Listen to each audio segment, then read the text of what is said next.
നമസ്കാരം. എല്ലാവർക്കും ഷാവിഷൻ്റെയും മൊയ്തീൻ ഷായുടെയും അഭിനന്ദനങ്ങളും ആശംസകളും. ബഹുമാന്യരെ, ഒരു സംശയം ചോദിക്കുകയാണ് കേരളത്തിലെ ഉദ്യോഗസ്ഥന്മാരോടും രാഷ്ട്രീയ നേതാക്കളോടും. നമ്മുടെ കേരള സംസ്ഥാനം രൂപീകരിച്ചിട്ട് 56 68 വർഷമായി. ഈ സാഹിത്യ ശാസ്ത്ര ധർമ്മ സ്ഥാപനങ്ങൾ രജിസ്റ്റർ ചെയ്യുന്ന ഒരു ഡിപ്പാർട്ട്മെൻറ്റ് ഉണ്ട്. അതിലിപ്പോഴും പറയും തിരുവിതാംകൂർ കൊച്ചി 1956 തിരുവിതാംകൂർ കൊച്ചി നിയമം എന്നാണ്. നമ്മുടെ സംസ്ഥാനം 68 വർഷമായിട്ടും സംസ്ഥാന ലെവലിൽ ഒരു തീരുമാനം, ഒരു രജിസ്ട്രേഷൻ ആയിക്കൂടെ എന്നുള്ള സംശയം ചോദിക്കുന്നതിൽ തെറ്റുണ്ടോ ഒന്ന് ചിന്തിക്കാൻ വേണ്ടി പറഞ്ഞതാണ്.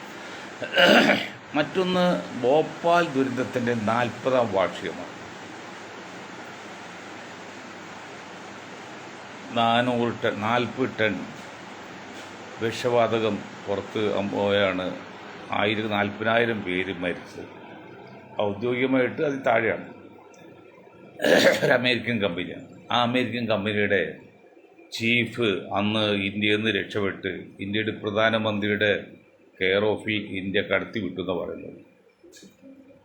ഇന്നും ആ 40 വർഷമായിട്ടും ഇന്നും അവിടെ സാധാരണ ജീവിതം ആയിട്ടില്ലെന്ന് മാത്രമല്ല, ഇനി ഒരു 400 കൊല്ലം കഴിഞ്ഞാൽ ആകുകയില്ല. അതൊക്കെ നമ്മുടെ ശ്രദ്ധിക്കണം. ഇന്നലെ നമ്മൾ പറഞ്ഞു കേന്ദ്ര ഗവൺമെൻറ്റെയും സ്റ്റേറ്റ് ഗവൺമെൻറ്റൊക്കെ സ്വർഗതുല്യമായ ഭരണം കൊണ്ട് തൊഴിലാളി ആത്മഹത്യ ചെയ്തു. ഇന്നും ഒരു പൈലറ്റ് ആത്മഹത്യ ചെയ്തു. കുറച്ച് ദിവസം മുൻപാണ്. അപ്പോൾ ജനങ്ങൾക്ക് ജീവിക്കാൻ പറ്റാത്ത ഒരു സാഹചര്യമാണ് ഇന്ത്യയിലെന്ന് അനുഭവം കൊണ്ട് മനസ്സിലായിട്ടും ഇപ്പോഴും 1000, 800, 500 വർഷം പഴക്കമുള്ള പള്ളികളുടെയും അടിയിലേക്കാണ് ജനശ്രദ്ധ തിരിച്ചുവിടുന്നതെന്ന് പറഞ്ഞാൽ അത് ഒരു ജീവിതത്തിൽ ഒളിച്ചോട്ടല്ലേ.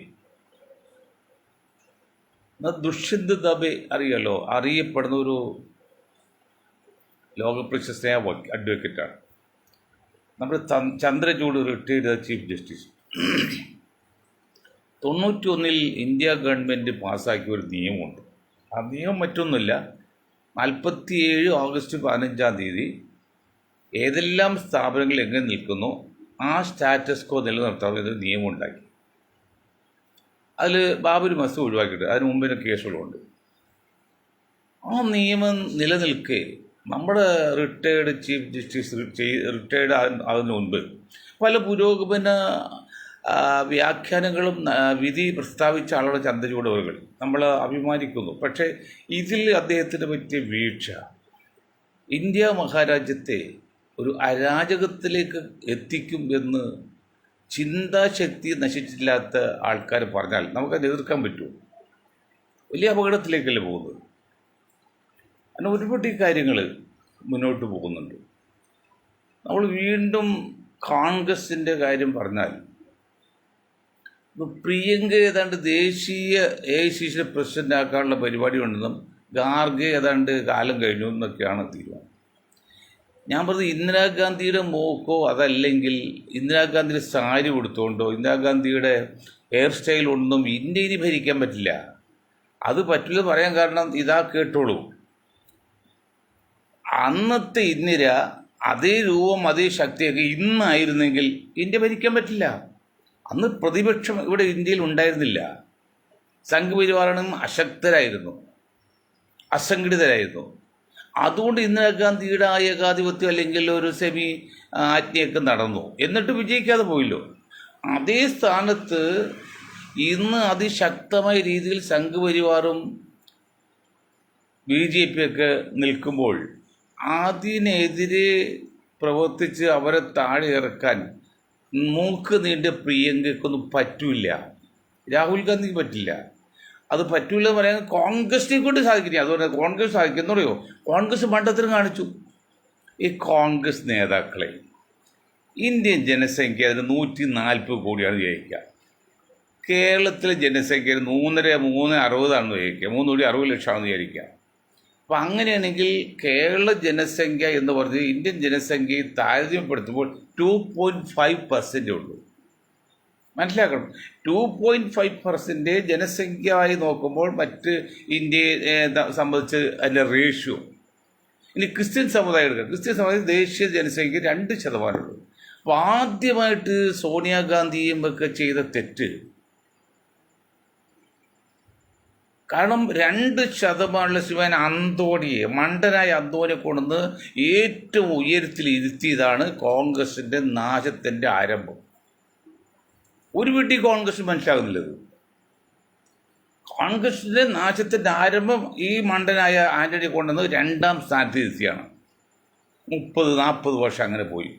കോൺഗ്രസ് നാമാവശേഷമായി. അല്പം ഉണ്ടായിരുന്നിടത്ത് കൊണ്ടുവന്ന് ജനസംഖ്യയിൽ നായർ സമുദായം എന്ന് പറഞ്ഞാൽ ജനസംഖ്യയിൽ 0.03 ആണ്. 100-ൽ 3, 1% ഇല്ല, 100-ൽ 3 0.3 എന്നാൽ 100-ൽ 3. അങ്ങനെയുള്ള എന്നിട്ട് 10-30 ലക്ഷം ആകെ ഉള്ളൂ ഇന്ത്യ കേരള ജനസംഖ്യയിൽ നായേഴ്സ്. അത് വീതിക്കുമ്പോൾ ഇത്ര വരും. ആ വേണുഗോപാലിനെ കൊണ്ട് വീട് 2ാമതിരുത്തി. അപ്പോൾ ഈ വേണുഗോപാലും ഈ AK ആൻ്റണിയൊക്കെ സഭയുടെ ആളും സഭയ്ക്ക് വേണ്ടി പ്രവർത്തിക്കാമെന്ന് എഗ്രിമെൻ്റ് ചെയ്താണ് ഇവരൊക്കെ പോയിരിക്കുന്നത്. അപ്പോൾ സഭയ്ക്കൊരു പിടി എപ്പോഴും AICCയിലുണ്ടായി, കേന്ദ്ര ഭരണത്തിലുണ്ടായത്. ഇപ്പം നിരീശ്വരവാദിയാണ്, യുക്തിവാദിയാണ്, ശുദ്ധനാണ് എന്ന് പറയുന്ന അന്തോണി രാജ്യരക്ഷാ വകുപ്പ് മന്ത്രിയായിരിക്കുമ്പോഴേ ആലുവ ചൂണ്ടിയെടുത്തുള്ള രാജഗിരി ആശുപത്രിക്ക് വേണ്ടി തൊട്ടടുത്ത് വർഷങ്ങളായി പ്രവർത്തിക്കുന്ന ISRO യൂണിറ്റ് ഉണ്ട്. അത് ഉള്ളെടുത്ത് അത് പിന്നെ അണു വികരണമൊക്കെ ഉള്ള സ്ഥലമായതുകൊണ്ട് പിന്നെ അവിടെ ഒരു ഹോസ്പിറ്റൽ അനുവാദം കൊടുക്കില്ല. ഇദ്ദേഹത്തിൻ്റെ പ്രത്യേക സാങ്ഷനിൽ അവിടെ ഹോസ്പിറ്റൽ കൊടുത്തത്. എന്നിട്ട് ഭൂമിക്ക് അടിയിലാണ് മരുന്ന് സൂക്ഷിക്കാനത്തെ അറയൊക്കെ വെച്ചാണ് സ്പെഷ്യൽ സാങ്ഷൻ കൊടുത്തത്. അപ്പോൾ നിഷ്കളങ്കരാന്നും ശുദ്ധരാന്നും പറയാൻ പറ്റുമോ? അങ്ങനെ ഈ ഞങ്ങൾ പറയുന്നത് ആന്റണി ഇന്ത്യയുടെ പ്രസിഡന്റ് ആകട്ടെ, നമുക്ക് ഇഷ്ടപ്പെടുവില്ല. ഇന്ത്യയുടെ പ്രധാനമന്ത്രി ആയിക്കോട്ടെ, നമുക്ക് ഇഷ്ടപ്പെടില്ല. ഒരു മലയാളി ആകും, നമുക്ക് അഭിമാനിക്കാമല്ലോ. അല്ലെങ്കിൽ ഇപ്പോൾ വേണുജി ഇന്ത്യയുടെ പ്രധാനമന്ത്രി ആകട്ടെ, ഇന്ത്യയുടെ പ്രസിഡന്റ് ആകട്ടെ, നമുക്ക് വരാതില്ല, കാരണം മലയാളിയാണല്ലോ. പക്ഷേ എലക്ഷനിൽ ജനാധിപത്യം എന്ന് പറയുന്നത്, ഡെമോക്രസി എന്ന് പറയുന്നത് അവർ ഒരാൾക്ക് ഒരു വോട്ടേ ഉള്ളൂ. അപ്പോൾ വോട്ട് കിട്ടാനുള്ള സാഹചര്യം ചെയ്യണം. ഇതൊന്നും ചെയ്യാതെയാണ് ഇന്ത്യൻ നാഷണൽ കോൺഗ്രസ്, കാരണം ഞങ്ങൾ ആദ്യം അവസാനം ഇന്ത്യൻ നാഷണൽ കോൺഗ്രസ് നശിക്കുന്നത് ഇന്ത്യക്ക് നല്ലതല്ല, അക്കാര്യത്തിൽ യാതൊരു സംശയമില്ല, 100% ഉറപ്പുള്ള കാര്യമാണ്. പക്ഷേ സാഹചര്യം വെച്ച് നോക്കുമ്പോൾ അവർ മണ്ടത്തരം കാണിക്കുന്നു. അങ്ങനെ ഇരിക്കുകയാണ് 543 സീറ്റുള്ള ഇന്ത്യൻ പാർലമെൻറ്റിലേക്ക് ഈ രാഹുലിനെ കൊണ്ടുവന്ന് വയനാട്ടിൽ കൊണ്ടുവന്നു, ഇപ്പോൾ പ്രിയങ്ക കൊണ്ടുവന്നു. എങ്ങനെ 541 സീറ്റുള്ള ഇന്ത്യൻ പാർലമെൻറ്റിലേക്ക് UP-യിൽ നിന്നോ മധ്യപ്രദേശിൽ നിന്നോ ബീഹാറിൽ നിന്നോ രാജസ്ഥാനിൽ നിന്നോ ഡൽഹിയിൽ നിന്നോ ജയിക്കാൻ പറ്റില്ല എന്ന് രേഖാമൂലം തെളിയിച്ചതിൻ്റെ ഫലമാണല്ലോ വയനാട് ജയിച്ചു പോയത്. അത് രാഹുൽ പ്രിയങ്ക. ഇത് ഇവരാണ് ഇന്ദിരാഗാന്ധിക്ക് ഒപ്പം കൊണ്ട് പറഞ്ഞത് ഇന്ത്യയെ പിടിച്ചെടുക്കും, ഇന്ത്യയെ നേതൃത്വം എന്ന് പറഞ്ഞാൽ എങ്ങനെ വിശ്വസിക്കാൻ പറ്റും? കഴിഞ്ഞകാല സംഭവങ്ങളെ അടിസ്ഥാനമാക്കിയാണ് നമ്മൾ കാര്യം വിലയിരുത്തത്. ഒരാളുടെ കാര്യം ഭാവനയല്ലേ, പറയാൻ പറ്റില്ലല്ലോ. അത് സംഭവിക്കാതിരിക്കാം. അത് കഴിഞ്ഞ കാര്യം ശരിയാണ്. കഴിഞ്ഞ് വെച്ച് നോക്കുമ്പോൾ കോൺഗ്രസ് നാഷണൽ കോൺഗ്രസിന് ഇത്രമേ കാണിച്ചിട്ടുള്ളൂ. ഒന്നാമത്തെ അതിൽ നല്ല ശതമാനം പണ്ടും സംഘപരിവാർ അനുഭാവികളാണ് പല നേതാക്കളും. ഓരോ നിയമം ഉണ്ടാക്കിയതിനാണല്ലോ. കേരളത്തിലുണ്ട്. അത് ശിവൻ അന്തോണി പറയുകയും ചെയ്തല്ലോ, പകൽ കോൺഗ്രസ് രാത്രി RSS ആണ്. ഇപ്പോഴും അല്ലാതാണ്. ഇപ്പോൾ അതേക്കാൾ അവസ്ഥയാണ് ഇപ്പം CPM-ൻ്റെ കാര്യം. അപ്പം അതുകൊണ്ട് ഇപ്പോൾ ഇനി ഒന്നിനൊന്നും മെച്ചമെന്ന് പറയേണ്ട കാര്യമില്ല, എല്ലാം തുല്യം തന്നെയാണ്. അങ്ങനെ നിൽക്കുമ്പോൾ ഇപ്പോൾ ഒറ്റ കൈ രാജു പിന്നീട് KC വേണുഗോപാൽജിയെ ഒന്ന് അകത്തി വേറെ ആരെങ്കിലും വച്ച് അതിനുശേഷം പ്രിയങ്ക AC പ്രസിഡൻ്റാക്കി. AC പ്രസിഡൻ്റായി ഗുണം പിന്നെ ആഗ്രഹങ്ങൾ വലുതാണ്. ഡൽഹിയിൽ ഇലക്ഷൻ വരാണ്, അവിടെ മത്സരിപ്പിച്ച് മുഖ്യമന്ത്രി ആകാനൊക്കെ അങ്ങനെയൊക്കെ ചിന്തിച്ച് നല്ല കാര്യം തന്നെ. അതിനൊക്കെ ഇന്നത്തെ രീതിയിൽ ഇതേ ചിന്താഗതി ഉള്ള പ്രിയങ്ക വിചാരിച്ച് നടക്കുമോ? കാരണം നടക്കില്ല. പ്രിയങ്ക വിചാരിച്ച് നടക്കുമായിരുന്നെങ്കിൽ ഈ 541 സീറ്റുള്ള ഇന്ത്യൻ പാർലമെൻറ്റിലേക്ക് മറ്റേതെങ്കിലും സ്റ്റേറ്റിൽ നിന്ന് ജയിക്കാൻ ശ്രമിക്കാനേ ജയിക്കുമായിരുന്നു പ്രവർത്തിച്ചാൽ. ഇത്ര ഈസി വാക്കോറില്ല, എളുപ്പത്തിൽ ചെയ്യാൻ പറ്റില്ല, അവിടെ പണിയെടുക്കണം. ഇത് മനസ്സിലാക്കാത്ത പിന്നെ എന്താണ് മുലായം സിംഗിൻ്റെ മകൻ അഖിലേഷ് യാദവ് ഉൾപ്പെടെ ഇന്നലെ ഞാൻ പറഞ്ഞതാണ്, മനസ്സിലായിട്ടില്ല. പിന്നെ എങ്ങനെയാണ് ഇനി നിങ്ങൾ രക്ഷപ്പെടുന്നത്? ഇനി വേറൊരു കാര്യം, ഇപ്പോൾ മഹാരാഷ്ട്രയിൽ ഒരു 90% സീറ്റ് കിട്ടി, BJP ഭരിക്കാം. പക്ഷേ എന്നിട്ട് ദിവസം എത്രയായി? ഇപ്പം തിങ്കളാഴ്ച മതി, ചൊവ്വാഴ്ച മതി, വ്യാഴാഴ്ച വന്ന് വ്യാഴാഴ്ച പറഞ്ഞാൽ അപ്പം തന്നെ പിന്നെ വെള്ളിയാഴ്ചക്ക് മാറ്റി, 6-ാം മാറ്റി. എന്താ കാരണം? ഇലക്ഷൻ കമ്മീഷനെ പച്ചക്കൊടി കാണിച്ചിട്ടില്ല. വരട്ടെ എന്ന് പറഞ്ഞേ, അതാണ് അടുത്ത മുറയ്ക്ക് ഇദ്ദേഹമൊക്കെ സുഖമില്ലാതെ നാട്ടിലേക്ക് മടങ്ങിയത്. അവിടെ വരട്ടെന്ന് പറഞ്ഞു. കാരണം അത്ര കണ്ട് വൈരൂപ്യമായ രീതിയിൽ, അല്ലെങ്കിൽ തെറ്റായ രീതിയിൽ അവിടുത്തെ കാര്യം നടന്നിരിക്കുന്നത്. വ്യക്തമായി കണക്കുകൾ ഉദ്ധരിക്കുന്നത്. ഇലക്ഷൻ കമ്മീഷൻ പേരെങ്കിലും കമ്മീഷനാണല്ലോ, അതോറിറ്റിയാണ്, സുപ്രീം അതോറിറ്റിയാണല്ലോ. അവർ പച്ചക്കൊടി കാണിക്കാത്തതിൻ്റെ പേരിലാണ് ഇത് നീട്ടിപ്പോകുന്നതാണ് ഞങ്ങൾക്ക് ഡൽഹിയിൽ നിന്ന് കിട്ടുന്ന മെസ്സേജ്. അത് എന്ത് പറഞ്ഞാൽ ശരിയാണെന്ന് അറിയില്ല. ഞങ്ങളൊരു മനഃശാസ്ത്ര കൂട്ടായ്മ കൂടിയുണ്ട്, അത് ആ രീതിയിൽ കൂടി വ്യാഖ്യാനിച്ചായിരിക്കും ഞങ്ങളുടെ ഗ്രൂപ്പ് അത് റിപ്പോർട്ട് കിട്ടിയത്. അതാണ് സംഗതി. എന്നിട്ട് ഈ ഇന്ത്യൻ നാഷണൽ കോൺഗ്രസ് എന്ത് ചെയ്തു? എന്ത് ചെയ്യാൻ പരിപാടിയുണ്ട്? ഹരിയാന പോയി, മഹാരാഷ്ട്ര പോയി. ഇപ്പോൾ മഹാരാഷ്ട്ര പോയോടെ ഈ ഉദ്ധവ് താക്കറെ അവരൊക്കെ അധികാരം മോഹിച്ചാണല്ലോ ഈ പാർട്ടി മാറും മുന്നണി മാറും. അല്ലെങ്കിൽ മുന്നണി പാർട്ടി മാറുന്ന കാര്യമുണ്ടോ? ഒരു കാര്യമില്ല. അധികാരത്തിൻ്റെ ശീതളച്ഛായ അനുഭവിച്ചു വളർന്നു വന്ന നേതാക്കൾക്ക് അതില്ലാതെ പറ്റില്ല. അപ്പോൾ അത് കിട്ടുന്നിടത്തേക്ക് പോവും. കാരണം ഒരു വൻമരത്തിൻ്റെ ചോട്ടിലൊക്കെ ചെറിയ മരമുണ്ടല്ലോ, അത് വളഞ്ഞു പോകുന്ന വെച്ചാൽ അവർക്ക് വെളിച്ചം കിട്ടാൻ വേണ്ടി, അല്ലെങ്കിൽ സൂര്യപ്രകാശം കിട്ടാൻ അത് നേരെ സൂര്യപ്രകാശത്തോട് ചായും. അങ്ങനെ ചായ്ച്ച് കഴിഞ്ഞാൽ അത് തിരിഞ്ഞു പോകും. അതുപോലെ ഭരണത്തിന് ശീതളച്ഛായ അനുഭവിച്ചവർക്ക് അതില്ലാതെ പറ്റില്ല. അതാണ് മുന്നണി മാറുന്നത്, പാർട്ടി മാറുന്നതല്ല. അല്ലെങ്കിൽ പാർട്ടി മാറേണ്ട കാര്യമില്ല. അങ്ങനെ ഒരു ഉദ്ധവ് താക്കറെ ഇന്നലെ പറഞ്ഞപ്പോൾ ഞങ്ങൾ പറഞ്ഞല്ലോ അദ്ദേഹം മുന്നണി വിടാനുള്ള സാധ്യതയുണ്ടെന്ന് പറഞ്ഞ്. അന്ന് മുന്നണി വിടാനും പറഞ്ഞില്ല. അത് ഇന്നിപ്പോൾ ശരിയാണ്, മാറി ചിന്തിക്കുകയാണ്. അതെല്ലാം കോൺഗ്രസിനതല്ലേ. ഈ രമേശ് ജി വേറെ വടക്ക് ഇന്ത്യയിൽ ആരും ഉണ്ടായില്ലേ മഹാരാഷ്ട്രയെ ചാതേൽപ്പിക്കാൻ? അപ്പോൾ ഹിന്ദി സംസാരിക്കുന്ന ആളാന്ന് പറഞ്ഞാണ് രമേശ് ഏൽപ്പിച്ചത്. ഞാൻ പറഞ്ഞത് രമേശ് ഇപ്പോൾ ഇന്ത്യയുടെ പ്രധാനമന്ത്രി ആകട്ടെ, നമുക്ക് സന്തോഷമുള്ളതുകൊണ്ടാണ്, ഒരു മലയാളിയാണ്, ഓക്കെ. പക്ഷേ അത് പോരല്ലോ. വടക്കിൽ എത്രയോ സംസ്ഥാനങ്ങളുണ്ട്. അതിലൊന്നും ഒരു നേതാവ് വഹിക്കാതെ ഈ കൊച്ചു കേരളത്തിൽ ജനസംഖ്യയിൽ 2% പ്രാതിനിധ്യമുള്ള കൊച്ചു കേരളത്തിൽ നിന്ന് രമേശിനെ വെച്ച്, വേണുഗോപാലിനെ വെച്ച്, അങ്ങനെ വെച്ച് പോയപ്പോൾ ഈ വടക്കേ ഇന്ത്യയിൽ ഊമ്പന്മാരാണ്, അവർക്ക് ചിന്തിക്കില്ലേ? ഒരുപാട് പരസ്യമായിട്ട് പറഞ്ഞു തുടങ്ങി. ഇപ്പോൾ ആദ്യമൊന്നും രാഹുൽ ഗാന്ധിയുടെ മുമ്പിൽ പറയാൻ പേടിയായിരുന്നു. ഇപ്പോൾ പറഞ്ഞു തുടങ്ങി. എന്താണ്, ഞങ്ങളെ കൂടെ നേതാക്കളല്ലേ, നിങ്ങളെന്താണ് കൊച്ചു കേരളത്തിൽ പോണത്? കേരളത്തിൽ ഇപ്പോൾ കോൺഗ്രസ് ഭരണം പോലും ഇല്ല. കഴിഞ്ഞ 10 വർഷമായിട്ട് 8-9 വർഷം ഭരണം പോലും ഇല്ല. 140 MLA-മാരിൽ മുന്നണിക്കാകെ 41 അല്ലെങ്കിൽ 3-4 12 4 16 ഏതാണ്ട് 3-1 പോലും ഇല്ല. ആ കൊച്ചു കേരളത്തിൽ നിന്ന് ഒരാളെ കൊണ്ട് ഡൽഹി, ആ മഹാരാഷ്ട്ര എന്ന് പറഞ്ഞാൽ ഇന്ത്യയിൽ ഏറ്റവും വിലപിടിപ്പുള്ള സംസ്ഥാനമാണ്, ഏറ്റവും പവറുള്ള സംസ്ഥാനമാണ്. ആ സംസ്ഥാനം ചാർജ് കൊച്ചു കേരളത്തിൽ ഒരാൾക്ക്. കേസ് വേണുപോലും കൊടുത്താൽ എൻ്റെ അറിവ് 2 പേർക്ക് കൊടുത്തു എനിക്ക് പോകുന്നത്, 2 പേരും കൊടുത്തത്. ഇതൊക്കെ വടക്കിൻ്റെ സഹിക്കോ? പ്രത്യേകിച്ച് മറാഠികളൊക്കെ അവരുടെ ധീരന്മാരല്ലേ, ശിവജിയുടെ ആൾക്കാരല്ലേ. ആ മഹാരാഷ്ട്രയൊക്കെ നയിക്കാനായിട്ട് കൊച്ചു കേരളത്തിൽ നിന്ന് ഒരു മലയാളിയെ കൊണ്ട് വിട്ടു എന്ന് പറയുമ്പോൾ അത്രയേ ഉള്ളൂ കോൺഗ്രസ് നേതാക്കളുടെ ഭാവന, അല്ലെങ്കിൽ ഐഡിയ, അല്ലെങ്കിൽ ദീർഘവീക്ഷമുള്ള ഒരു കോൺഗ്രസ് നേതാക്കളാണെങ്കിലോ എന്താ ചെയ്യേണ്ടത്? ഇതേപടി ഞാൻ കർണാടകയിൽ ശിവകുമാറിനെ ഏൽപ്പിക്കായിരുന്നു. അത്ര നിർണായകമായ ഒരു ഇലക്ഷനാണ് ഇത്തരം മഹാരാഷ്ട്ര എന്ന് BJPക്ക് മനസ്സിലായി, കോൺഗ്രസ് മനസ്സിലായില്ല. കോൺഗ്രസ് മനസ്സിലായില്ലെന്ന് മാത്രമല്ല, ഈസി വാക്ക് പറയട്ടെ എല്ലാവരും. ഇപ്പോൾ രമേശ് ചെന്നിത്തല അവിടെ ചെന്ന് ഹിന്ദിയിലിട്ട് വാക്ക് പറയുമ്പോൾ ഇത് രമേശിൻ്റെ കയ്യിലേക്ക് കൊടുക്കും, തളിയിൽ വെച്ചിരുന്നാണ് വിചാരിച്ചത്. മണ്ടന്മാരായ കോൺഗ്രസ് മറ്റ് നേതാക്കളും. അല്ലാതെ അറിയപ്പെടുന്ന ജനസംഖ്യയിൽ 10, 15, 20 കോടിയൊക്കെ ഉള്ള സംസ്ഥാനങ്ങളില്ലേ.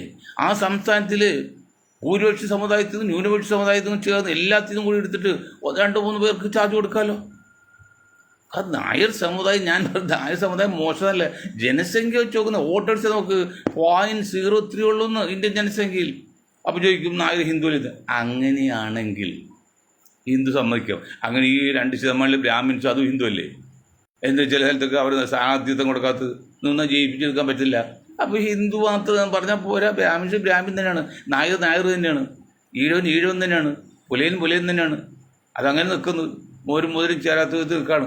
ഇപ്പോൾ പുതിയൊരു മുദ്രാവാക്യം നമ്മുടെ ജയശങ്കർ വയ്ക്കാണല്ലോ എല്ലാം ആദ്യമായിട്ട് ആരോ പറഞ്ഞു വന്നിട്ട് പുള്ളിയുടെ ഭാവനയുള്ള മുഴുവൻ പുറത്ത് കിടക്കും. അത് അങ്ങനെ ഒരാൾ പറഞ്ഞു, ഇങ്ങനെ ആൾ പറഞ്ഞു, മറ്റേ വെള്ളാപ്പള്ളി പറഞ്ഞെന്ന് പറഞ്ഞു എന്നറിയോ, നായാടി മുതൽ ക്രിസ്ത്യൻ വരെ എന്ന്. പണ്ട് നായാടി മുതൽ നായർ നമ്പൂരി വരെ എന്ന് പറഞ്ഞത്. അതൊക്കെ വെള്ളത്തിൽ വര പോലെ. ഇപ്പോൾ പുതിയ മുദ്രാവാക്യം ജയശങ്കർ പറഞ്ഞു കൊടുക്കുകയാണ് വെള്ളാപ്പള്ളിക്ക്. വെള്ളാപ്പള്ളി പറയുന്നതാണ് നായാടി മുതൽ ക്രിസ്ത്യൻ വരെ. എൻ്റെ ജയശങ്കർജി എല്ലാ കാര്യത്തിലും പ്രതികരിക്കണ്ടല്ലോ. നല്ല കാര്യം, തെറ്റാണ് ചെയ്യട്ടെ. എന്ത് ഈ രാഹുൽ ഗാന്ധിയും പ്രിയങ്കയും 540 സീറ്റുള്ള ഇന്ത്യൻ പാർലമെൻറ്റിലേക്ക് ഈ മലയാളത്തിൽ ഈ ലീഗിൻ്റെ കാലിൻ്റെ അടിയിൽ വന്ന് ജയിക്കാൻ നോക്കിയപ്പോൾ ഒരു ആൾ കിട്ടിയില്ല. മിണ്ടൂല. അവർക്ക് നല്ലതാണ്, അതാ പുള്ളി മിണ്ടാത്തത്. അല്ലെങ്കിൽ പുള്ളിക്ക് മനസ്സിലാക്കത്തോടില്ല. പുള്ളിക്ക് മനസ്സിലാക്കുന്ന ആളൊക്കെ വിഗ്രഹണിയാണ്. എന്താ കാര്യമല്ലോ, നിങ്ങൾ ഒരു കാര്യം മനസ്സിലാക്കുന്ന കോൺഗ്രസ് അനുഭാവികളും കോൺഗ്രസ്സുകാർ, രാഹുൽ ഗാന്ധി എല്ലാം നിർത്തി, രാഹുൽ ഗാന്ധിയുടെ സോണിയ കുടുംബം കോൺഗ്രസിൽ നിന്ന് മാറി നിൽക്കാൻ തയ്യാറായി വന്നതാണ്. അങ്ങനെ മാറി നിൽക്കാൻ തയ്യാറായി വന്ന രാഹുൽ ഗാന്ധി 5000 കോടി കൊടുത്ത് സ്പോൺഷിപ്പ് ചെയ്ത് നമ്മുടെ കോർപ്പറേറ്റ്, അങ്ങനെ ഒരു രാഷ്ട്രീയ പാർട്ടി ഇതുപോലെ പ്രചാരണം ലോകത്ത് ഒരു സ്ഥലം നടത്തിയിട്ടില്ല. കോർപ്പറേറ്റുവൽക്കണം അല്ലെങ്കിൽ ഇവൻറ്റ് മാനേജ്മെൻറ്റ് നടത്തിയത് ആരാണ്? ഈ 5000 കൊടുത്ത് സഹായിച്ചത്. അവിടെ കറണ്ട് കാശ് പോലും കെട്ടാനില്ല എന്നാണ് രാഹുൽ ഗാന്ധി AICC ഇല്ലെന്നും നമ്മൾ കേട്ടാണല്ലോ. പൊട്ടി പോളിസായി വരും, പൈസ ഒന്നുമില്ല, ഉള്ള പൈസ സസ്പെൻഡ് ചെയ്തിരിക്കുകയാണ്, കറണ്ട് കാശ് കിട്ടുമില്ല എന്ന് പറഞ്ഞ സമയത്ത് 5000 കോടി രൂപ മുടക്കി, 1-2 കോടിയില്ല, 5000 crores മുടക്കി ഈ സ്പോൺസർ ചെയ്ത് ആരെന്ന് കണ്ടുപിടിച്ചാൽ കോൺഗ്രസിൻ്റെ തെറ്റും മനസ്സിലാവും. അത് ചിന്തിക്കാൻ പറ്റുന്ന ആർക്കില്ലെങ്കിൽ പിന്നെ കണ്ടുപിടിക്കാൻ പറ്റുള്ളൂ. അത്ര സുഖലോലൂരും മണ്ടന്മാരുമാണ് കോൺഗ്രസ് നേതാക്കൾ. ഇന്ത്യയിൽ പ്രതിപക്ഷ നേതാക്കൾ തന്നെ പറയണം. കോൺഗ്രസ് മാത്രമല്ല, അഖിലേഷും ലാലുവിൻ്റെ മോനും ഒക്കെ അത് തന്നെയാണ്. ഞങ്ങളിത് പറയാൻ കാരണം ഞങ്ങൾ ഇന്ത്യൻ രാഷ്ട്രപതിയുടെ സ്ഥാനത്ത് വെച്ച് ബാക്കി എല്ലാ ഇലക്ഷൻ മത്സരിച്ചിട്ടുണ്ട്. അത് പാരമ്പര്യമുണ്ട്, 10-60 വർഷത്തെ എക്സ്പീരിയൻസ് ഉണ്ട്. ഞങ്ങൾ ഗ്രാങ്ങനെല്ലാം അറിയാം. അത് എല്ലാ രാഷ്ട്രീയ പാർട്ടി ഏകദേശം മനസ്സിലാക്കിയിട്ട് അപ്പോൾ നമുക്ക് തുറന്ന് പറയാം, നമ്മളിന് ഇലക്ഷൻ നേരിടുന്നില്ല, ആരുടെ പ്രത്യേക സിമ്പതി ആവശ്യമില്ല, സത്യം മാത്രം, നീതി ഒള്ളി, ജസ്റ്റിസ് ഒള്ളി, അത് ആഗ്രഹിക്കുന്നു. അത് നമുക്ക് മറ്റത് തുറന്ന് പറയാൻ പറ്റില്ല. തുറന്ന് അറിയുമായിരുന്നെങ്കിൽ കേരളത്തിലെ മുസ്ലിം കോൺഗ്രസ് ലീഡേഴ്സ് പറയണമെന്നറിയോ, ഞങ്ങൾക്ക് മറ്റുള്ള സമുദായങ്ങൾക്ക് കൊടുക്കുന്ന പോലെ ജനസംഖ്യാനുപാതികമായിട്ടുള്ള സ്ഥാനമാനങ്ങളും ഞങ്ങൾക്ക് വേണം എന്ന് പറയായിരുന്നു. അങ്ങനെ കോൺഗ്രസ് നേതാക്കൾ പറഞ്ഞിരുന്നെങ്കിലോ നിങ്ങളുടെ മുൻപിലേക്ക് ഈ സ്ഥാനമാനങ്ങൾ പറന്നു വരും. ഇത് നിങ്ങൾ കാലാകാലങ്ങളിൽ ഏതെങ്കിലും കോൺഗ്രസ് നേതാവിൻ്റെ എർത്തായിട്ട് നിന്ന് ഒരു MLA ആയി വേണ്ടി മന്ത്രി, ഈ മുസ്തഫ സാഹിബ് മന്ത്രിയെ ചരിത്രം നിങ്ങൾക്കറിയാവോ? അന്ന് കരുണാകരനാണല്ലോ, ആംബുലൻസ് ആയിട്ടാണ് പോയത് ട്രിവാൻഡ്രത്തേക്ക്. പുറത്ത് ആംബുലൻസ് ഇട്ടുകൊണ്ട് പുള്ളി അകത്ത് കയറി കാൽക്കൾ വീടു. എന്നിട്ട് പറഞ്ഞോ, ഇത്തവണ ഞാൻ മന്ത്രി ആയില്ലെങ്കിൽ ഞാൻ എൻ്റെ ശവമാണ് കൊണ്ടുപോകാൻ പറ്റുള്ളൂ, അതാണ് ആംബുലൻസ് വേണ്ടത്. കൊടുക്കില്ല. അതാണ് അവസാനം നശിച്ചു പോകാൻ വേണ്ടിയാണ് ഭക്ഷ്യവകുപ്പ് കരുണാകരൻ കൊടുത്തത്. പക്ഷേ മുസ്തഫ മോൻ കാര്യങ്ങളൊക്കെ ആണെങ്കിലും വലിയ വിദ്യാഭ്യാസം ഇല്ലെങ്കിലും ആള് കുറച്ച് കഴിവുള്ള ആളാണ്, ആക്റ്റീവാണ്, അല്ല എബിലിറ്റി ഉള്ള ആളാണ്. ആ പുള്ളി അത് വിജയിപ്പിച്ചെടുത്തു, അത് വേറെ കാര്യം. അതാണ് അവസ്ഥ. നിങ്ങൾ ചെയ്യേണ്ട അങ്ങനെയല്ല. നിങ്ങൾ മുസ്ലിം ലീഡേഴ്സ്, ഇപ്പോൾ എല്ലാം ജാതിയെ തിരിഞ്ഞല്ലോ, ഇല്ലെന്ന് പറഞ്ഞാലും മുസ്ലിം ലീഡേഴ്സ് എന്താ ചെയ്യേണ്ടത്?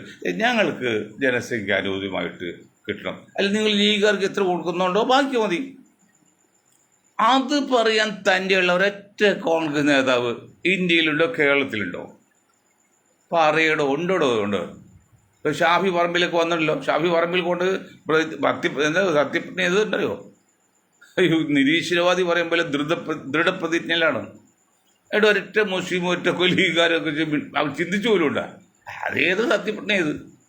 ഞങ്ങൾക്കിതെല്ലാം ചിന്തിക്കണം. കാരണം അല്ലയുള്ള പുലിയെ ചുള്ളിയുള്ള കാടറിയെന്ന് പറയുമ്പോലെ കുട്ടികൾ കൂടുതലുള്ള കോഴിപ്പട കൂടുതൽ അകലത്ത് ചികയും ചില വാക്കുകളിൽ എന്നുവെച്ചാൽ കുട്ടികൾ കൂടുതൽ ഒരു കുട്ടിയല്ല. അതുപോലെ ഞങ്ങൾക്ക് ഈ ജനസംഖ്യാനുപാതികമായ സംവരണത്തെക്കുറിച്ച് പറയുമ്പോൾ ഈ സമുദായത്തിൻ്റെ കൂടി കാര്യങ്ങൾ ഏൽക്കേണ്ടി വരുന്നു. അന്ന് ബഹുജൻ സമാജ് പാർട്ടിയിൽ ഞാൻ പ്രവർത്തിച്ചിരുന്നപ്പോഴേ അന്ന് എന്നെക്കുറിച്ചൊരു പരാതി എന്നറിയോ, നിങ്ങൾ മുസ്ലിങ്ങൾക്ക് കൂടി വേണ്ടി വാദിക്കുന്നു.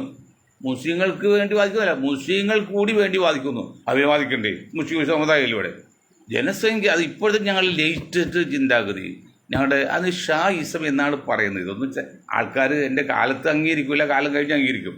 എന്താണ് ഷായിസം? ജനതാദൾ നാഷണലിസ്റ്റ് എന്ന പ്രസ്ഥാനം പറയുന്നത് ജനസംഖ്യാനുപാതികമായ സംവരണം തെരഞ്ഞെടുപ്പിൽ വേണം, തൊഴിൽ വേണം, പഠനത്തിൽ വേണം. അത് പൊതു മേഖലയിലും സ്വകാര്യ മേഖലയിലും വേണം. അതാണ് ഞങ്ങൾ പറഞ്ഞത്. അല്ല ഒരിക്കലും മുസ്ലിം സമുദായത്തിൽ കൂടുതൽ കൊടുക്കണം ഒന്നും നമ്മൾ പറഞ്ഞില്ല. മറ്റുള്ള സമുദായങ്ങൾക്ക് കിട്ടുമ്പോൾ മുസ്ലിം സമുദായത്തിന് കിട്ടണം, അത് പറയുന്നുള്ളൂ. അതാണ് ഞങ്ങൾ പറഞ്ഞ ഷായിസം എന്ന് പറയുന്നത്. പണ്ട് അംബേദ്കറിസം പോലെ ഷായിസം എന്ന് പറഞ്ഞാൽ ഞങ്ങൾ ജാതിയോ മുന്നോക്ക് ജാതിയോ പിന്നോക്ക് ജാതിയോ ഒന്നും പറഞ്ഞില്ല, പാവപ്പെട്ട പണപ്പോലും പറഞ്ഞില്ല. എല്ലാവർക്കും ജനസംഖ്യാനുപാതികമായ സംവരണം വേണം. അതുപോലെ അപ്പോൾ മുന്നോക്ക സംവരണം വേണ്ട, പിന്നോക്ക സംവരണം വേണ്ട, OBC സംവരണം വേണ്ട. ആ കൂട്ടത്തിൽ സാമ്പത്തിക ശേഷി ഉണ്ടെങ്കിൽ അവർ മൈനസ് ചെയ്തോട്ടെ, കുഴപ്പമില്ല. ഇപ്പം ഇത് പറയാൻ ഒരു കാര്യം കൂടിയുണ്ട്. ഇപ്പോൾ കോൺഗ്രസ്സിന് അടുത്ത പ്രാവശ്യം ഭരണം കിട്ടുമെന്നൊരു ധാരണ വന്നപ്പോഴേക്കും പല പാർട്ടിയിൽ നിന്നും ഇതിലേക്ക് ചേക്കാറാണ്. പണ്ട് പറഞ്ഞില്ലേ പാൻ്റെ സിനിമയിൽ പറഞ്ഞില്ലേ, ആദ്യം പാൻ്റെ വന്നു, പിന്നെ പൈലി വന്നു, ഇനി മറ്റൊരാൾ കൂടെയുള്ള വരും എന്ന് പറഞ്ഞ പോലെ ഇപ്പം സന്ധി വരുമെന്ന്, ഇനി ചിലപ്പോൾ മറ്റു പലരും വരട്ടെ, ഒരു കുഴപ്പമില്ല. പക്ഷെ ആര് വന്നാലും ഞാൻ ഇന്ത്യൻ നാഷണൽ കോൺഗ്രസ് നയിക്കുന്ന UDF നയിക്കുന്ന കോൺഗ്രസ് നേതാക്കളോട് പറയാനുള്ളത്, നിങ്ങൾ ജാതി സമുദായത്തിൻ്റെ എണ്ണം നോക്കി അത് ജനസംഖ്യക്ക് ആനുപാതികമായി ആഡിക്വേറ്റ് പർപ്പസ് എന്ന് പറഞ്ഞില്ലേ, റിസർവ് ആഡിക്വേറ്റ് ജനസംഖ്യാനുപാതികമായിട്ട് കൊടുക്കണം. അല്ലാതെ നിങ്ങൾ 10% ഉള്ളവർക്ക് 95 സീറ്റ് കൊടുത്ത് 40% 20 സീറ്റ് കൊടുത്ത് അതൊന്നും വില പോവില്ല. അതൊക്കെ അങ്ങനെ സമ്മതിക്കില്ല. അതിന് മാർക്സിസ്റ്റ് വിരോധം കാണിച്ച് ഒറ്റപ്പെടുത്തിയും കാര്യമില്ല. അതൊക്കെ പ്ലേറ്റ് മാറ്റാൻ സാധിക്കും പെട്ടെന്ന്, അവർക്കൊന്നും വേണ്ട, തെറ്റ് തിരുത്തിയൊന്നല്ല. അപ്പം അതുകൊണ്ട് ചെയ്യേണ്ടത് നമ്മുടെ സന്ദീപ് വാര്യരോ ആര് വെച്ചോ ഒരു കുഴപ്പമില്ല. പക്ഷെ വീതിക്കുമ്പോൾ വിഹിതം ഡിവിഡൻ അത് ജനസംഖ്യാനുപാതികമായിരിക്കണം. പ്രത്യേകം പറയാനുള്ളത് ഏതാണ്ട് 1/3 കൂടുതൽ മുസ്ലിങ്ങളുള്ളവർക്ക് അവർക്കും മറ്റുള്ളവർക്ക് കൊടുക്കും പോലെ ജനസംഖ്യ ആനുപാതികമായിട്ട് അവർക്കും കിട്ടണം. അല്ലാതെ 10% ഉള്ളവർക്ക് പിന്നെ 30% 10% കൊടുത്ത് കണ്ണിപ്പൊടിയിടുക, ലീഗിൻ്റെ പച്ചക്കൊടി കാണിച്ച് അവർക്ക് നക്കാപ്പിച്ച് കൊടുക്കുക, ആ അഭ്യാസമൊന്നും കോൺഗ്രസ് കാണിക്കരുത്. UDF ഭരണം കിട്ടാൻ സാധ്യതയുണ്ടില്ലെന്ന് ഞാൻ പറഞ്ഞില്ല, LDF പ്രശ്നമാണ്. പക്ഷെ അങ്ങനെ കാണിക്കാതെ പണ്ട് 20 സീറ്റ് ഉണ്ടായിട്ട് ഒരു സീറ്റിൽ കൊടുക്കാൻ പെട്ട പാടുപോലെ എല്ലാം പങ്കിട്ടതിന് ശേഷം അവസാനം ഈ കറിക്കലത്തിൽ വെള്ളമൊഴിച്ച് ഇളക്കി കുടിക്കുന്നുണ്ട് അവസാനം ഗൃഹനായിക വീട്ടമ്മ, അങ്ങനെ എല്ലാം കൊടുത്തു കഴിഞ്ഞു. അങ്ങനെ വന്ന അനാഥരെ പോലൊന്നും ആക്കാൻ പറ്റില്ല, അത് സമ്മതിക്കില്ല. ആ കാലം കഴിഞ്ഞു. അത് സാംസ്കാരികമായിട്ട് മാത്രമല്ല രാഷ്ട്രീയമായിട്ട് പോലും അതിനുവേണ്ടി ശക്തരാണ്. അതാണ് ജനതാദൾ നാഷണലിസ്റ്റ് എന്ന പാർട്ടി രൂപീകരിച്ച് തന്നെ നീതിക്ക് വേണ്ടിയാണ്. Voice four voiceless, voice four justice, അതാണ്. അപ്പോൾ ഇനി അങ്ങനെ 20 സീറ്റിൽ 7 സീറ്റ് കിട്ടുന്നിടത്ത് ഒരു സീറ്റ് കൊടുക്കാൻ നിങ്ങൾക്ക് പറ്റുന്നില്ല. അന്ന് മുരളീധരൻ എന്താണ് തോറ്റെന്നാണ് മുരളി മനസ്സിലാകുന്നല്ലോ. മുരളി ഒരു അഭിമുഖത്തിൽ മുരളി പറഞ്ഞു, ജനങ്ങൾ മുരളിയൊക്കെ ധരിക്കുന്ന ഈ കാക്കന്മാരിൽ നിന്ന് മുസ്ലിങ്ങളുണ്ടല്ലോ പൊട്ടന്മാർ ആണ്, സമ്മതിച്ചു ഇല്ലെന്നല്ല, എങ്കിലും അതിൽ ബുദ്ധിയുള്ളവരുണ്ട്. അപ്പോൾ ആളുവേണ്ടി സീറ്റ് കൊടുത്താൽ അത് നമുക്ക് അസംബ്ലി കൊടുക്കാം, പാർലമെൻറ്റിൽ കൊടുക്കുന്ന അസംബ്ലി കൊടുത്ത കാര്യമുണ്ടോ മുരളി? ഇപ്പം കണ്ടില്ലേ പല കാരണമുണ്ട് തോൽക്കാൻ. ഇപ്പോൾ ഇതൊക്കെ ഒരു കാരണമാണ്. അതുപോലെ മൻമോഹൻ സിംഗിൻ്റെ കാലത്ത് മൻമോഹൻ സിംഗ് ചിന്തിക്കണ്ടേ, കേരളത്തിൽ എത്ര ജാതി ന്യൂനപക്ഷമുണ്ട്, ന്യൂനപക്ഷം മുസ്ലിങ്ങൾ എത്രയുണ്ട്, 35-40% ഉണ്ടെങ്കിൽ അവർക്ക് എത്ര മന്ത്രിസ്ഥാനം കിട്ടാം. അപ്പോൾ 2-3 പേർക്ക് കൊടുക്കണം. അത് എൻ്റെ മൻമോഹൻ സിംഗ് ശ്രദ്ധിക്കാതെ പോയി. അങ്ങനെയൊക്കെയല്ലേ രാജ്യതന്ത്രജ്ഞത എന്ന് പറയുമ്പോൾ, രാഷ്ട്രമീമാംസ എന്ന് പറയുമ്പോൾ അതൊക്കെ ചിന്തിക്കണം. കാരണം ഞാൻ ഈ കാങ്ഷാമിൻ്റെ പാർട്ടിയിൽ പ്രവർത്തിക്കുമ്പോഴേ ഡൽഹിയിൽ വെച്ച് അദ്ദേഹം ചോദിച്ച് ഇവിടെ ഒരു തിരഞ്ഞെടുപ്പാണ് ഈ ജില്ലാ എന്താ പറയുക, അത് പിന്നെ നിൽക്കാതെ അല്ല ഇടുക്കി, തിരുവനന്തപുരം, പത്തനംതിട്ട 3 ജില്ലകൾ ഒറ്റ മുസ്ലിമില്ലാതെ. തിരുവനന്തപുരം ഉണ്ടായില്ല, അന്ന് ഇടുക്കിയിലുണ്ടായില്ല, പിന്നെ പത്തനംതിട്ട ഉണ്ടായില്ല. കാങ്ഷാം എന്നോട് ചോദിച്ചു, ഞാൻ നമ്പർ ചോദിച്ചു, ഞാൻ അത്രയ്ക്ക് ചിന്തിക്കണ്ടോ? പക്ഷേ ഡൽഹിക്ക് കാങ്ഷാം അതുവരെ ചിന്തിച്ചു. അതുപോലെ മൻമോഹൻ സിംഗ് ചിന്തിക്കണ്ടില്ലേ? ശ്രീമാൻ ആൻ്റണി 40 വർഷം നിന്ന് ഇപ്പോൾ വികസി വേണുപോൽ എത്ര വർഷമായി? നിങ്ങൾ എന്താണ് ഈ മന്ത്രിസ്ഥാനം പങ്കിട്ടപ്പോൾ അഹമ്മദ് കൊടുത്തപ്പോൾ വേറെ ആർക്ക് കൊടുക്കായത്? ഇത് പലരും എന്നോട് ചോദിച്ചു. ഞാൻ നിർത്താൻ പോണ്. അപ്പോൾ ഞാൻ പറഞ്ഞു അത് അഹമ്മദ് സാഹിബിന് കൊടുത്ത്, ഒരു മന്ത്രിക്ക് ഒരു സ്ഥാനം ഉള്ളൂ, അപ്പോൾ അഹമ്മദ് കൊടുത്തു, പിന്നെ കൊടുക്കാൻ പറ്റില്ല. അപ്പോൾ അവർ ചോദിച്ച ചോദ്യം ഇതാണ്, അതെന്താണ് പക്ഷേ അങ്ങനെ ഒരു മന്ത്രിസ്ഥാനം? അവിടെ 10% 6-7 മന്ത്രി കൊടുക്കുമ്പോൾ 30-40% ഒരു മന്ത്രി എന്താ കൊടുത്താൽ എങ്ങനെ ശരിയാകുന്നു എന്ന് ചോദിച്ചു. ഞാൻ അമ്പരന്ന് പോയി. അത്ര ബുദ്ധിയൊന്നും എനിക്കില്ലല്ലോ. പക്ഷേ എന്നോട് ചോദിക്കുന്നവർ എന്നെക്കാൾക്ക് എത്രയോ ബുദ്ധിമാന്മാരാണ്. കോൺഗ്രസ് നേതാക്കളൊക്കെ വിറ്റ കാശ് കൈയുള്ള ആൾക്കാർ നമ്മളോട് എന്നോട് ചോദിക്കുന്ന ആൾക്കാർ. ഞാൻ അവരുടെ മുമ്പിൽ കൊച്ചായി പോയി. കാരണം ഞാനത്ര ചിന്തിച്ചില്ല. ഒരു മുസ്ലിം മന്ത്രി കൊടുത്ത് അഹമ്മദ് കൊടുത്ത പോലെ അവർ ചോദിക്കുകയാണ് കണക്ക് സഹിതം. 10% 6-7 മന്ത്രി, 30-30% ഒരു മന്ത്രി. ഇതെന്ത് നീതിയാണെന്ന് ചോദിക്കണത്?